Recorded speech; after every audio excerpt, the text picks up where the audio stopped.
My stepmom demanded half my paycheck while I starved. So I fought back, took them to court, and finally escaped at 17. What's up, you all? Life sucks right now. I'm Mike, 15, and honestly, it feels like I'm just stuck in survival mode all the time. Let me back up a bit. My parents split when I was 9, and my dad got custody. At first, I thought that was better. My mom didn't seem too interested in me anyway. Living with my dad wasn't exactly great either, though. He worked weird hours, was barely around, and when he was, he didn't act like much of a parent. It's not like he was mean or anything, but it was like I didn't exist to him most of the time. He didn't ask me about school at all or whether I needed anything. In general, just silence. The food situation was especially rough. The fridge was almost always empty, and when there was something in there, it was random stuff like ketchup or a leftover slice of stale bread.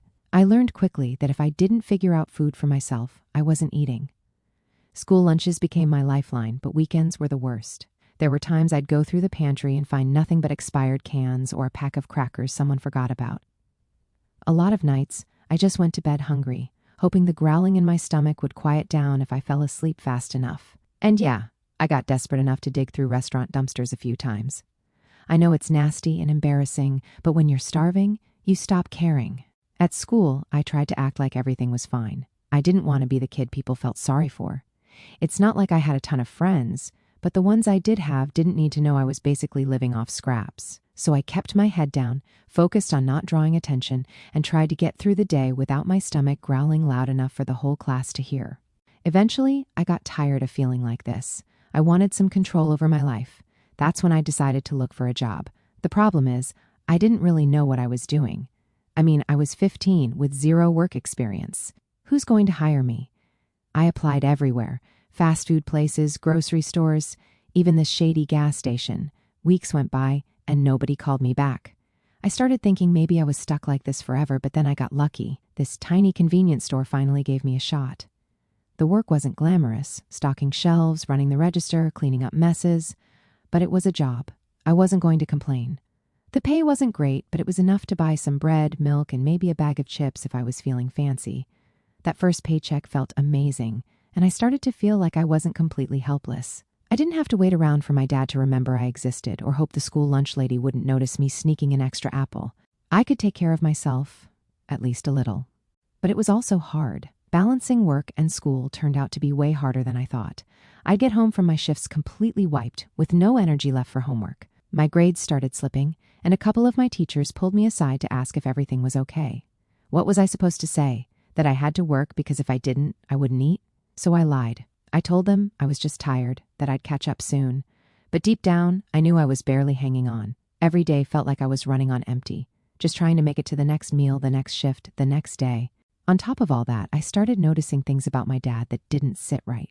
Like, he was always saying how he worked so hard to provide for us, but I never saw where that money went. He'd come home late, looking all stressed out, but the bills still piled up, and the house still felt like it was falling apart. I didn't ask questions, though. What was the point? I kept telling myself this was temporary, that if I could just make it through high school, I'd be able to move out, get a better job, and leave all this behind. It wasn't much of a plan, but it was all I had. But then one day, I come home from my shift, and there's a stranger sitting in our living room, a beautiful woman, dressed all fancy, nails done, with this weird smile plastered on her face. I stood there staring at her, trying to figure out what was going on. Turns out, this was Lisa, my dad's new wife. Apparently, while I was out here working just to keep myself fed, my dad had been busy getting married without even letting me know. I didn't even know he was dating anyone. It was like this huge life decision happened, and I wasn't even an afterthought. When I asked him what was going on, he just shrugged and said, "It's nothing for you to worry about." Oh, cool. Thanks, Dad. Maybe it's none of my business that he's dating someone, but at least he could tell me that this someone is coming to live with us. Lisa moved in a week later, and everything changed, and not in a good way. She came in like she was running the place, redecorating the house and making all these new rules. Suddenly, my shoes couldn't be by the door, the TV couldn't be left on, and even the way I folded my laundry was wrong. At first, I tried to stay out of her way. I figured if I just kept my head down, things would blow over. But nah. She had this way of making me feel like I didn't belong in my own house. She'd rearrange things and then get mad when I messed it up. Like, "Sorry for opening the pantry to grab food, Lisa. My bad for existing." Speaking of food, that became a whole new issue. Lisa cooked meals, but only enough for her and my dad. If I wanted to eat, I had to figure it out on my own. And if I tried to grab leftovers, forget it. She'd throw out anything extra before I could even get to it. Once I tried to eat some rice she left on the stove, and she told me, "That's not for you." It was like she went out of her way to make sure I felt like an outsider. My dad didn't do anything about it, of course. If anything, he seemed totally fine with it. He'd sit there, letting Lisa run the show, acting like this was all normal. I started avoiding the kitchen altogether just to avoid the awkwardness. Most nights, I'd just eat something small in my room, bread, maybe some ramen if I had it. It didn't stop there, though. Lisa didn't just take over the house. She started butting into my life, too. She had opinions about everything, how I dressed, how I kept my room, even how I spent my time. She once told me my clothes made me look sloppy and that I should at least try to look decent. I wanted to tell her to mind her own business. But what was the point? Things hit a new low when she found out I was working. I guess she noticed me coming home late from school after my shifts or saw my uniform in the laundry. Instead of being impressed that I was handling my own stuff, she got mad, like actually mad. She cornered me one evening and started grilling me about why I hadn't told her I had a job. I tried to explain that it wasn't really her business, but she wasn't having it. "If you're earning money, you need to contribute to this household," she said, all serious. I told her I barely made enough to cover food and school supplies for myself, but she didn't care. "That's not my problem," she said. From then on, she demanded I either give her half my paycheck or start paying rent. Rent! To live in a house where I wasn't even allowed to eat the food. I couldn't believe it. I tried talking to my dad, hoping he'd back me up, but nope.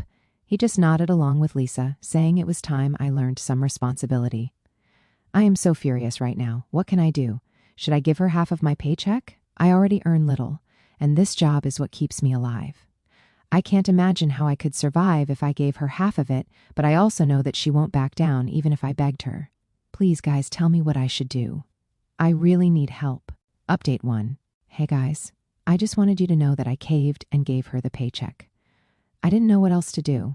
The pressure was unbearable, and honestly, I was terrified she'd convince my dad to kick me out if I didn't. But of course, it didn't stop there.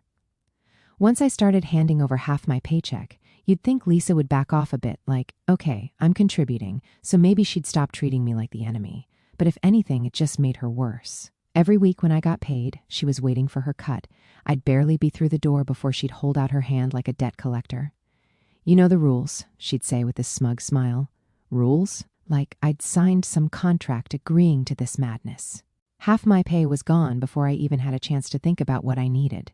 With what was left, I'd scrape by. Bread, ramen, maybe some fruit if it was cheap. Forget about anything extra. Every dollar was stretched thin, and even then it didn't feel like enough. What pissed me off is that it didn't stop at taking my money. She kept adding more to my responsibilities. It wasn't just cleaning up after myself anymore. I was expected to clean the whole house, scrub the bathroom, vacuum the living room, do the dishes, all of it. And of course, it was never good enough.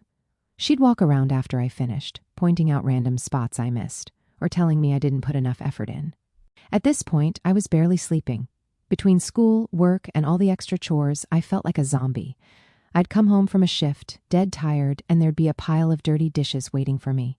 If I tried to leave them for the next day, Lisa would lose it.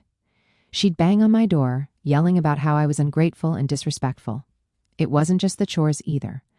Lisa had this habit of going through my stuff when I wasn't home. I'd come back from work and find my backpack open, my drawers rifled through. At first, I thought maybe I was imagining it. But then I noticed things missing, small amounts of cash, snacks I'd bought for myself, even some personal stuff like my notebook. When I confronted her, she acted all innocent. "Oh, I was just tidying up," she'd say with that fake smile. Tidying up? Really? Taking my money and snacks was tidying up? The worst part was how she justified it. "You live under this roof, so you should be contributing more," she'd say. "It's not fair for your dad and me to do everything, while I was the one doing all the chores, paying half my paycheck and taking care of myself. What exactly were they doing?" Even school became impossible to focus on. I'd sit in class, barely able to keep my eyes open, and my teachers would ask if I was okay. What was I supposed to say? "Oh, yeah, everything's great. I'm just a full-time maid who also works a part-time job to pay rent to my dad's new wife." I couldn't even talk to my friends about it. They didn't know what was going on, and I didn't want to explain. Most of them had normal homes with parents who actually cared about them. They'd never understand what it felt like to live like this. It was around this time that I started noticing something else. While I was barely scraping by, Lisa and my dad seemed to be living just fine. New clothes, fancy takeout, random shopping bags that Lisa brought home almost every week. Where was all that money coming from? My dad wasn't exactly rolling in cash, and Lisa didn't have a job. I tried not to think about it, but it nagged at me. How were they affording all this while I was paying half my paycheck and still going hungry? All I can do is survive one day at a time, one paycheck at a time. But deep down, I know this isn't sustainable. Something has to give eventually. I just don't know when or how. Maybe Lisa will someday stop tormenting me and leave me alone. Or maybe my dad will try to change what's happening. I really don't know, but I know that I'm tired of all of this. If anything changes, I'll probably post an update. Update 2. Hey, it's Mike again. You won't believe what happened these last few days. When everything piles up, there's always a breaking point, right? Like you can deal with crap for so long, but eventually something tips the scale. For me, it happened one Thursday after work. I got home, exhausted like always, and went straight to my room to drop my stuff. I was planning to grab some food or whatever I could find and crash early. But when I opened my backpack, something felt off. I always kept my tip money in a small envelope tucked in a side pocket. It wasn't much, but I'd been saving it for weeks to get new shoes for school. My current pair had holes in them, and with the rainy season coming up, I was sick of walking around with soggy socks. But when I reached for the envelope, it was gone. At first, I thought maybe I misplaced it. I emptied out my entire bag, flipping through every notebook and pocket, but it wasn't there. My stomach sank. There was only one explanation, Lisa. She had gone through my bag again. The anger hit me like a wave. That money wasn't just cash. It was weeks of work, hours spent on my feet at the store, customers yelling at me over 50-cent price differences. It was mine, and now it was gone. I stormed out of my room and headed straight for the living room, where Lisa was sitting on the couch scrolling through her phone. My dad was next to her, half watching TV, not even noticing I was there. "Where the hell is my money?" I shouted, my voice loud enough to make Lisa jump. But she recovered quickly, acting all casual as she lounged on the couch. "What money?" she asked, not even bothering to look at me, flipping through her phone like I didn't exist. "The tips from my bag," I said, my voice rising. "I know you took it. It was there this morning, and now it's gone." She finally glanced up at me, her face completely unfazed. "Oh, that? I used it for groceries. You live here, don't you? It's only fair you help out." "Fair?" I yelled, my fists clenched. "Are you freaking kidding me? I already give you half my paycheck every week. I do all the housework, and now you're just stealing from me? You didn't even ask." She tried to put on the innocence mask. "Don't be so dramatic, Mike. It's just money. You'll earn more." "That wasn't for you," I snapped. "That money was for shoes. I've been saving for weeks because my shoes are falling apart, and you just—" "Don't raise your voice at me, kid," she interrupted sharply. "You're living under our roof, eating our food, and using our electricity. If anything, you should be giving us more." I turned to my dad, desperate for him to step in. "You're okay with this?" I asked, my voice shaking. "She's stealing from me, and you're just letting her get away with it?" He barely glanced up from the TV, his expression blank. "Lisa's right. We're all contributing here. You need to stop acting like a spoiled brat." And that was it. That was the moment I realized I was completely alone in this house. It didn't matter how much I gave, how hard I worked, or how much I sacrificed. To them, I wasn't family. I wasn't even a person. I was just a convenience, a resource they could drain to make their lives easier. My throat burned, and my chest felt tight, but I refused to let them see me break. I marched back to my room and slammed the door, sitting on the edge of my bed, my fists shaking in my lap. I couldn't keep living like this. They weren't going to stop. No matter how much I gave, it would never be enough. But where could I go? Who could I turn to? I was trapped, furious, and completely alone. Something had to give, but I had no idea what to do next. Then, almost without thinking, I picked up my phone, and my fingers hovered over the numbers, trembling slightly as I tried to decide if I should really go through with it. A number I hadn't used in years flickered in the back of my mind. It was buried deep in my memory, one I thought I'd forgotten until now, my mom. I hadn't spoken to her since I was 10. Back then, she'd called once to wish me a happy birthday, but the conversation had been short and awkward. After that, she disappeared completely. No visits, no phone calls, not even a text. I hated the idea of calling her, but I didn't have a choice. The phone rang twice before she answered. Then I heard her voice for the first time in years. "Hello?" For a second, I froze. I didn't know what to say. "It's me," I finally managed. "Mike." There was a pause, and then she said, "Mike, is everything okay?" That question broke something in me. I hadn't heard genuine concern in someone's voice in so long that I didn't know how to handle it. Before I knew it, everything started pouring out. The neglect, the money, the chores, the constant feeling of being unwanted. I told her about how Lisa treated me, how my dad let it happen, and how they'd stolen my savings. By the time I was done, I was shaking. I thought maybe I'd said too much or that she'd think I was being dramatic, but when she spoke, her voice wasn't calm, it was angry. "He's been taking child support this whole time," she said. I blinked. "What?" "I've been sending him money every month since the divorce," she said, trying to explain to me what child support is. "It was supposed to be for you, for food, clothes, school supplies, and he's been keeping it." I was confused. All those years of struggling, going hungry, wearing the same beat-up clothes, feeling like I had to fend for myself. It didn't have to be that way. He had the money. He just chose not to spend it on me. "I'll figure something out," she said after a moment. "You can't stay there. I'll talk to someone, maybe get a lawyer involved, but you have to hang on a little longer while I sort this out." I didn't know what to say. Part of me wanted to tell her it wasn't that easy, that things were too messed up, but hearing her say she'd try to help, really help, made something inside me loosen. For the first time, it felt like there might actually be a way out. I took a deep breath and said, "Okay." The call ended, but my mind kept racing. It wasn't a fix, not yet, but it was more than I'd had in years. I'm not completely alone anymore. Someone now knows what I was going through, apart from you guys, and will actually do something about it. Now, since my mom didn't give a damn about me all these years, I'm also wondering why she's stepping in now. When I called her, I thought she would hang up on me once she heard my voice. What do you guys think? Update 3. Hey guys, I came to tell you how everything started to flip over. Remember when I told you I didn't know how to feel when my mom said she'd try to help? While it felt good to hear her say she'd do something, part of me couldn't help but wonder if she really cared about me or if she was just mad about the money she'd been sending all these years. I mean, it's not like she'd been around before. Was this about me, or was it about her feeling ripped off? Turns out, it was probably more about the money. She had no idea my dad had been taking her payments and doing who knows what with them.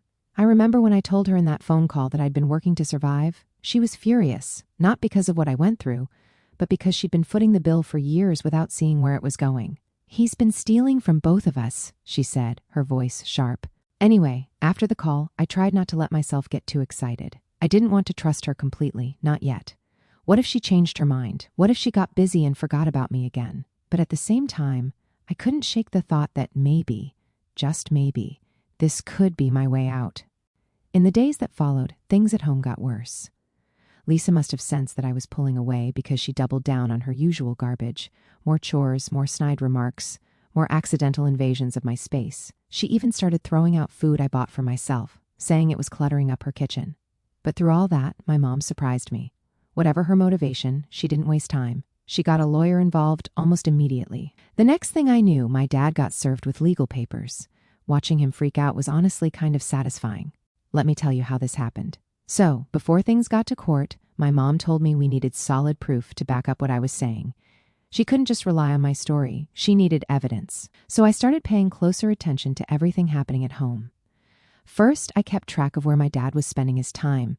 He always claimed he was working long hours to support the family, but I never bought it. Most days, he left late and came home whenever he felt like it. He didn't seem stressed about money either, which didn't add up if he was actually struggling. Then one day, I overheard him talking on the phone in the kitchen. He was laughing, saying something about finally having some time off. That's when it clicked. He wasn't working full-time anymore. I started digging through his stuff whenever he wasn't home, looking for anything that could prove it. It didn't take long to find what I was looking for. In his desk drawer, I found a resignation letter addressed to his job, dated months ago. Apparently, he'd quit, but he never told anyone. He'd been lying to my mom and me, pretending he was working to justify keeping her child support payments. But that wasn't all. I also found receipts for expenses, dinners, shopping trips, even a weekend getaway Lisa had taken. It was clear where the money was going, straight into funding their lifestyle while I was stuck paying rent and eating garbage. I took pictures of everything, emails, receipts, the resignation letter. It all went into a folder on my phone. I felt like some kind of detective, piecing together a case against them. When the day in court finally came, I was nervous as hell. I'd never been in a courtroom before, and the idea of standing up there, telling everyone about my life, made me sick to my stomach. But I knew I had to do it. My mom didn't waste any time. When we got in there, her lawyer laid everything out, the years of child support payments, the proof that my dad had quit his job, the receipts showing where the money went. My dad didn't even try to deny it at first. He just sat there, looking like a deer caught in headlights. But when the judge started asking him questions, he tried to spin it. He said he'd been using the money to keep a roof over my head and support the household. The judge didn't seem convinced, especially when my mom's lawyer pointed out that I was paying rent and working to buy my own food. When it was my turn to speak, I felt my hands shaking as I stood up. I took a deep breath and started telling them everything. How I'd been working as a child, how Lisa made me hand over half my paycheck, how I had to do all the chores while they lived like royalty. I told them about the nights I went to bed hungry, the mornings I skipped breakfast because there was nothing to eat. By the time I finished, I felt like I'd been holding my breath the whole time. I looked at my dad, hoping he'd show some kind of remorse, but he just looked shocked, like he couldn't believe I had the guts to say it all out loud. Lisa wasn't there. She didn't even bother to show up. The judge listened carefully, asking a few questions here and there. I told him about finding the resignation letter and showed him the pictures I'd taken of the receipts and emails. My mom's lawyer handed over copies of everything, and the judge flipped through it all, his face getting more serious by the second. When he finally spoke, I'll never forget the look on my dad's face. The judge ruled in my mom's favor. She got custody of me, and they ordered my dad to pay back all the child support he'd taken and to start paying my mom directly moving forward. The judge also threw in a warning about his behavior, saying that if he pulled anything like this again, there'd be cruel consequences he'd have to face. My dad didn't say a word. He just sat there, staring at the table like it might swallow him whole. Walking out of that courtroom felt surreal. I finally felt like someone had actually stood up for me. My mom, despite her rocky history with me, had come through. I wasn't sure if it was because she cared about me or because she hated that my dad had taken advantage of her, but either way, it didn't matter. Justice had been served. It might look like a happy ending, but it's really not that simple. My mom doesn't exactly want to be a mom, but she agreed to let me live with her as long as I keep working and taking care of myself. She's giving me a place to stay, and honestly, it's better than being stuck with Lisa and Dad, so I'll take it. I'm not expecting her to suddenly turn into the world's best mom or anything. We're basically roommates at this point. Honestly, it works out for her too. She gets to save money now that she's not paying child support, and I don't have to deal with my dad and Lisa anymore. It's not perfect, but it's a step up from where I was. I'll leave the story here. I might come back with an update after I see how things go with my mom. Final update. Hey, it's Mike again. I thought I'd give you an update since things have actually changed a lot over the past year. I'm 17 now, and I'm finally out of my dad's house. Honestly, it feels like I escaped a sinking ship. If you've been following my story, you know my mom stepped in and got custody after taking my dad to court. I moved in with her right after the judge's ruling. It wasn't a smooth transition, though. My mom and I didn't exactly have a close relationship, and it showed. At first, it felt like I was just staying with a distant relative. She didn't suddenly become a warm and loving parent overnight. She's not that type. But at least she gave me a roof over my head and stopped treating me like a walking ATM. So there's that. Living with my mom was weird at first. She had her own routines and wasn't used to having me around. I tried to keep my head down and not be a bother. I was actually used to doing that with Lisa, but it was hard not to feel out of place. She's not the sit down and talk about your feelings kind of person. Most of our conversations were about practical stuff, school, chores, groceries. But you know what? Even if she wasn't super involved, she at least made sure I had food to eat and clean clothes. That alone was a huge step up from what I was dealing with at my dad's place. I kept my part-time job even though my mom told me I didn't have to. I just couldn't imagine not working. I guess I got so used to relying on myself that I didn't want to give that up. Plus, having my own money felt good. It gave me a sense of independence I wasn't ready to let go of. I haven't seen or heard much from my dad since I left, which is fine by me. From what my mom told me, he's been struggling to pay back all the child support he owes. Apparently, he had to pick up a second job just to keep up with the court's demands. Lisa? Who knows what she's up to? My mom said they're still together, but it's not like I care. I did hear from one of my cousins that my dad's been telling everyone I turned on him and made his life harder. Like, dude, you did that to yourself. I'm not losing sleep over it, though. If he wants to play the victim, that's on him. School's been better since I moved out. I can actually focus now that I'm not running on 2 hours of sleep and a pack of ramen. My grades aren't amazing, but they've improved a lot. I even started thinking about college, which is something I never thought I'd consider before. Work's still tough, but I've gotten better at managing my time. My boss at the store is pretty chill, and they've been giving me more hours since I've proven I can handle it. I've even started saving up for a car, which feels like a huge step toward getting more freedom. The best part? I don't have to hand over half my paycheck anymore. Every dollar I make is mine, and it feels amazing to finally have control over my own money. One thing I've realized over the past year is that it takes time to unlearn all the stuff I went through with my dad and Lisa. For a long time, I felt like I was just surviving, like I was stuck in fight or flight mode. Moving in with my mom forced me to confront a lot of the anger and resentment I'd been carrying around. I'm still working through it. Some days are better than others. I've been trying to think about the future more. I turn 18 in less than a year, and I'm already making plans to move out and get my own place. Don't get me wrong, living with my mom has been way better than being at my dad's, but I want to stand on my own 2 feet. College is still up in the air. I'm looking into trade schools and other options that won't leave me buried in debt. Right now, I'm leaning towards something in construction or mechanics. I like the idea of building something with my hands, something tangible. It's wild to think about where I was a year ago. Back then, I felt completely stuck, like I had no options and no one in my corner. Now, I'm finally starting to see a way forward. It's not perfect, and there's still a lot I need to figure out, but I feel like I'm heading in the right direction. To anyone out there who feels like they're trapped in a bad situation, all I can say is this: keep pushing. It's not easy, and it might take longer than you'd like, but things can get better. You just have to take it one step at a time. That's it for now. I'll probably update again on my 18th birthday and figure out what's next. Thanks for reading and for all the advice and support along the way. It's helped more than you know.